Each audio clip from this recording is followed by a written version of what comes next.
Hello internet friends. Today I'm going to cook some chicken using my Sansair Sous Vide machine, and I thought I'd make a quick video showing how it's done. So join me, won't you? Sous vide means under vacuum. You put your food in a plastic bag, you use a vacuum sealer to suck all the air out of it and seal it, and then you place it in a pot or something full of water. I haven't put the water in there yet, obviously, and then you use a sous vide machine, an immersion circulator, known in the scientific circles, to keep the water at a very specific and preset temperature. Now, why would you do this? Well, when you're cooking something like chicken, of course, you want the internal temperature to get to a certain point. In order to do that in a hot pan or a grill or something like that, you have to cook the outside much hotter than that, so it's very difficult to control the temperature and get it to exactly where you want it to be. In the case of sous vide, essentially what you do, I want this chicken to come out at 149 degrees Fahrenheit, so I set the machine to 149 degrees Fahrenheit, and it will literally keep the water bath at exactly 149 degrees.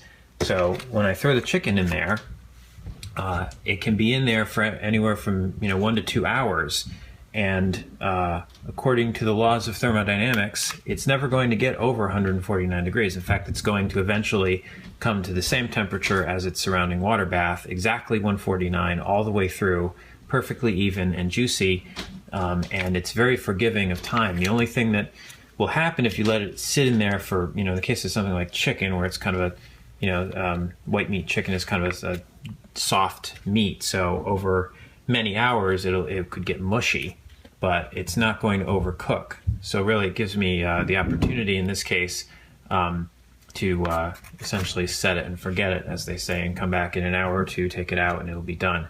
The downside to sous vide cooking is that you don't get any browning, and things like steaks particularly can look really kind of weird on the outside. Generally what people do is they put it in a hot pan afterward, or sometimes even blowtorch it to give it the color.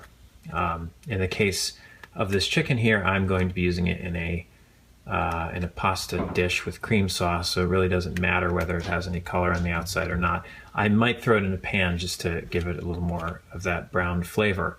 But again, the purpose here is really just the ease of cooking, not having to pay a lot of close attention to it, not having to time it, and also, of course, it gives me an excuse to do this video.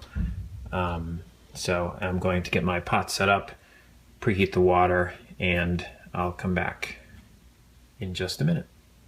This is the Sansair Sous Vide machine. This is the one that I have. It was a Kickstarter project. Essentially, it's quite simple. There are several of this style of pepper grinder shaped machine on the market now. It seems to be a good fit for the design, but essentially there's just a power button on the top, and you can set it to Fahrenheit or Celsius. There's a ring here that you turn to set the temperature and on this display when it's plugged in, and then I've taken the back cover off so you can see the there's just a coil in there and a circulator pump to keep the water moving, and then this clip to let you attach it easily to the side of your pot so it doesn't fall over. There are 2 lines, and basically just keep the water between those 2 lines. That's the minimum and maximum level, and the rest of it takes care of itself. And as for the vacuum sealing portion, we kind of sprung for the deluxe model, but they do have some fairly inexpensive machines as well. Having gotten it for the sous vide purpose, I actually really like this thing. This one has a built-in storage for the bag roll, so you pull this out to whatever length you want, and then there's a cutter on here which you use to cut the bag to length, and then you stick it in this slot here, which seals one end of it, and put your food in, turn it around, and stick it in the other side, and it'll vacuum out the air and then seal it. It does a pretty good job. And there's an accessory here that you can use for sealing jars, and they have one-way valve on the top if you buy their jars and canisters. We obviously use it for things like chicken. You know, we buy the big family pack and individually portion them out. This bag is, they sell different kinds of bags for this thing. This one has a perforated section down the middle, so it's actually 2 bags and you can pull them apart. So we do a lot of that, and then like the chicken, I just pull it out, put it in the refrigerator overnight, and it defrosts nicely. Even have some bok choy from the CSA over the summer. Let's see, get the date on here. Yeah, this is from June 14th. So I had extra bok choy, I blanched it and put it in there. It looks like it's holding up pretty well. Try that someday. And even leftover waffles we stick in there. It does help to cut down on the freezer burn. I find you can save these things a lot longer. Our freezer is pretty lousy in terms of temperature regulation, and so anything that ends up in there gets really nasty freezer burn. But if we vacuum seal it, it seems to alleviate that problem. So all in all, little side review, I happen to like these home vacuum sealing machines. Here we are. I put some water in the pot, so go ahead and fire this up. Just turn the switch on and dial up to whatever temperature I want, in this case 149.0, and after a moment it changes to show the current temperature, 57.2. So it'll basically just heat that water, and as you can see there's a circulator pump in there that keeps the water moving, and this will slowly go up until it reaches 149.0, and then it will do its best to stay there. So once it gets up to temperature, I'll go ahead and throw the chicken in, and I'll come back in an hour or so and it'll be done. Now wait just a minute, I hear you cry. You can't cook chicken to 149. Why, you're fixing to get salmonella. Don't you understand that the government says you have to cook chicken to 165 degrees to be safe? Ah, but it's not that simple. The thing about those minimum safe temperatures is that they're assuming that you only have the food at that temperature for a very short amount of time. In fact, you can kill all of the bacteria at a lower temperature as long as you hold the food at that temperature for longer. Since this is going to be in there for an hour and a half, 149 degrees is perfectly safe. There are actually what's called time and temperature curves that you can look up if you want to see for any given temperature and a particular amount of time what the minimum is for killing the foodborne pathogens. So you are perfectly safe. So as you can see, we're now at 149.0 degrees. Now that the water is up to temperature, I have separated these chicken through the magic of the perforated bag, and I'm just going to put them in there.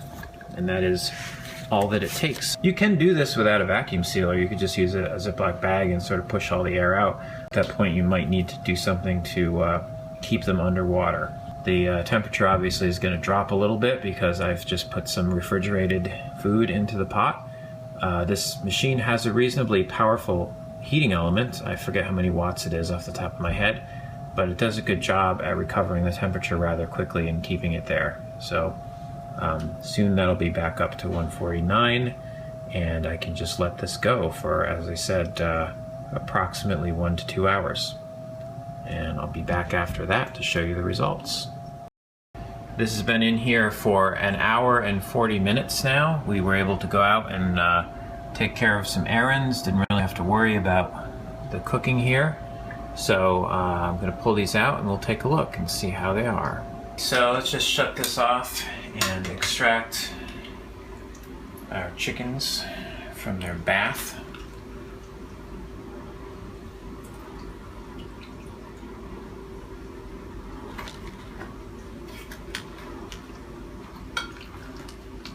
You can probably see there they're quite pale, quite pallid.